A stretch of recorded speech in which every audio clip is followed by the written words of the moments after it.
एक पावन चरित्र है श्री भक्त गोपाल चरवाहे का।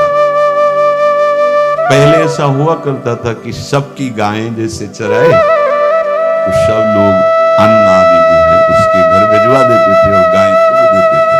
वो ग्वाला ही कहा जाता था। सैकड़ों लोगों की गाय चराता था और उसके घर में अन्न आदि जो आवश्यक सामग्री है भिजवा दी जाती थी। ना तो एक अक्षरों पढ़ा लिखा था और ना कभी उसने भगवान का नाम या कोई चर्चा सुनी थी। उसके कोई परमार्थ से संबंध ही नहीं था। बस गाय चराते थे, जंगल में रहते थे, पत्नी भोजन पहुंचा देती थी और परिवार चलाने के लिए गांव के लोग दे देते थे अन्न, क्योंकि सबकी गाय चराते थे। ना तो उसको किसी धर्म का ज्ञान था, ना किसी साधना का ज्ञान था। एक दिन देखा जंगल से एक मंडली जा रही संतों के। वो श्री राम जय राम जय जय राम, श्री राम जय राम ऐसे कीर्तन। संत जन पहले मंडली बना के चलते थे, नाम कीर्तन पद कीर्तन ऐसे। उसको बड़ा आनंद आया। उसको लगा कि इतने झूम झूम कर संत जन गा रहे हैं, किसी से बात नहीं की, पकड़ लिया। अब पूरा तो नहीं, बस उतना राम राम राम राम ऐसे कर दिया। देखो कई बार कहा है यदि आप बिना गुरु मंत्र के भी नाम जप करेंगे तो नाम जप आपको गुरु तक पहुंचा देगा, क्योंकि गुरु प्रदत्त नाम भगवत साक्षात्कार कराता है। 50 वर्ष की अवस्था लगभग कभी कोई तीर्थ याटन, धर्म कार्य, शास्त्र स्वाध्याय, सत्संग कुछ नहीं। देखो कृपा, विश्वास।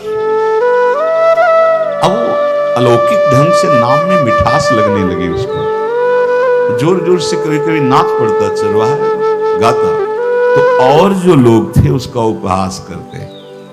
अरे नरक में भी ठौर नहीं मिलेगी, जिंदगी में कुछ पुण्य नहीं किया, ये ऐसे लोग बहुत उपहास करने वाले। ऐसे करने से क्या मिलेगा, नाम से कुछ हो जाएगा। उसने कहा हमने तो कभी सोचा ही नहीं कि कुछ होगा, हम तो ऐसे ही गा रहे।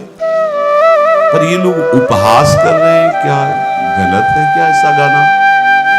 जब तक दृढ़ ज्ञान नहीं होता तब तक माया फिसला सकती है।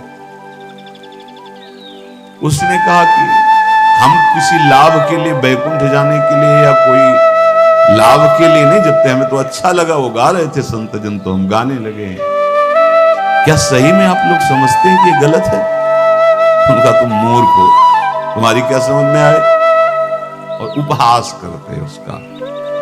उसके मन में एक बात आई, कोई ये प्रमाण दे दे मुझे, ये जो मैं संतों के मुख से सुना नाम, ये परम सत्य है, ये परम सुखकारी है, और इससे क्या वैकुंठ मिल जाएगा? कोई तो मिले मुझे।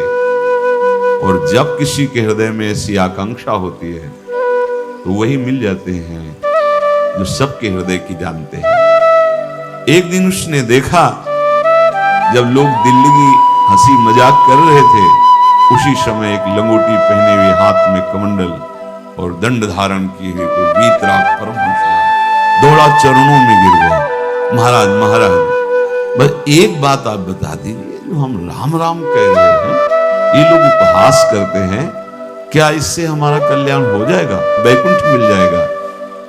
तो उन्होंने कहा बेटा ये बहुत मंगलमय भगवान का नाम है, पर हमें लगता है कि तुम्हें गुरुदेव की आवश्यकता है।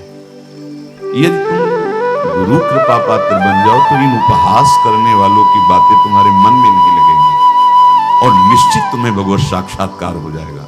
तो पैर पकड़ लिया और कहा महाराज आप ही गुरु बन जाओ ना हमारे, आप ही हमें मंत्र दे दो।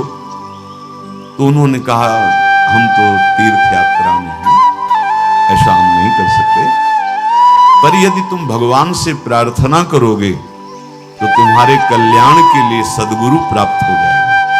इसलिए जैसे कोई पूछते हैं किसको सदगुरु बनाऊं, तुम कहते किसी को नहीं, पहले भगवान को मानो, श्री हरि को, जगत गुरु श्री कृष्ण को, फिर उनसे प्रार्थना करो कि यदि आप आवश्यक समझते हो कि सदगुरु के रूप में आप आकर के हमारा कल्याण करेंगे तो मुझे पहुंचा दो, या आप स्वयं आ जाओ। मैं नहीं खोज कर पाऊंगा, मेरी वो दृष्टि नहीं है कि मैं किसी महापुरुष को पहचान सकूं। मैं तुमसे सत्य कहता हूं, सदगुरु की जो शरण में हो गया तो उसके जीवन नौका की डांट सदगुरु अपने हाथ में ले लेते हैं। फिर उसको कोई भय, कोई उपहास, कोई लज्जा नहीं सताती। वो सुख पूर्वक इस दुखद अपार संसार समुद्र से पार हो जाता है। पर बेटा, तेरे ऊपर भगवान की बड़ी कृपा है, क्योंकि तू संतों को मानता है। तू मेरी बात पर विश्वास कर ले, अंदर से तू एकांत में रो, तुझे सदगुरु मिल जाएंगे। अब ऐसा कहकर वो अपनी राह में चले तीर्थ यात्रा के लिए। अब वो खोजता, एकांत में बैठकर देखता, कभी कभी वो पेड़ पे चढ़ जाता कि कोई संत तो नहीं आ रहे हैं। अब उसके लिए वहां भोजन पहुंच जाता, पाता, गाय देखता और बस खोज करता कि सदगुरु आ जाए, सदगुरु आ जाए। बहुत समय व्यतीत हुआ, पर उसका विश्वास नहीं टूटा कि संत ने कहा था कि तुम भावना करो कि सदगुरु आ जाएंगे। भगवान सदगुरु बनकर के वही है सदगुरु। देखा सामने से बड़े तेजस्वी महात्मा बड़े तीव्र गति से आ रहे। वो दौड़ा, गुरुदेव गुरुदेव, चरणों में लौट गया। चरणों में जे ही गिरा तो एक बिजली सी दौड़ी उसके हृदय में। अब बात बन गई, गुरु मिल गए, वो खड़े हो गए। देखते ही सात्विक भाव उत्पन्न हो रहा है, आंसू निकल रहे। देखते ही मन में आया कि जो संत कह रहे थे सदगुरु मिल जाएंगे, यही हमारे सदगुरु है। हृदय में उत्साह, आतुर आवाज, प्रभु मुझे भवसागर से पार करने वाला गुरु मंत्र दे दो। ऐसे थोड़ी दीक्षा दी जाती कि गली चलते दी जाए, दूंगा। जा पहले स्नान करके आ, फिर एकांत स्थान में बैठेंगे, फिर तेरे को उपदेश देंगे। बोला महाराज, मैं जंगली आदमी हूं, गाय चराता हूं, हमारा घर बार से कोई आना जाना नहीं, भोजन आ जाता है। संत ने कहा अच्छा स्नान करके एक पेड़ के नीचे, भाई मैं तुझे कुछ नियम दूंगा, कुछ शर्त। तो महाराज गंवार आदमी है, ना हम आपका कोई नियम पालन कर पाएंगे, ना कोई व्रत पालन कर पाएंगे, ना कोई साधना कर पाएंगे। आप देख लो हमारी हालत, 50 साल का हूं, पढ़ा लिखा बिल्कुल नहीं, कोई धर्म कर्म नहीं जानता, गाय चराता हूं। मुझसे बहुत बातें नहीं सधेंगी, अगर एक कोई बात बता दो तो प्रण करता हूं जिंदगी में प्राण त्याग सकता हूं, पर एक बात कोई, एक नियम कोई दे दो। हमें बहुत नियम तो नहीं समझ में आए, एक कोई बात बता दो कि ऐसा कर लेना और मंत्र जपना, तो हम प्राण त्याग सकते, पर आपकी आज्ञा उल्लंघन, पर बहुत हम बातें नहीं मान पाएंगे क्योंकि हमारे इतना ज्ञान नहीं है। गोपाल के वचन सुन करके बहुत प्रसन्न हुए संत भगवान। एक नियम तुझे देता हूं, हमारे आराध्य देव श्री कृष्ण हैं, गोविंद हैं। आज से तुम्हारे आराध्य देव गोविंद हैं, हाँ श्री कृष्ण हैं।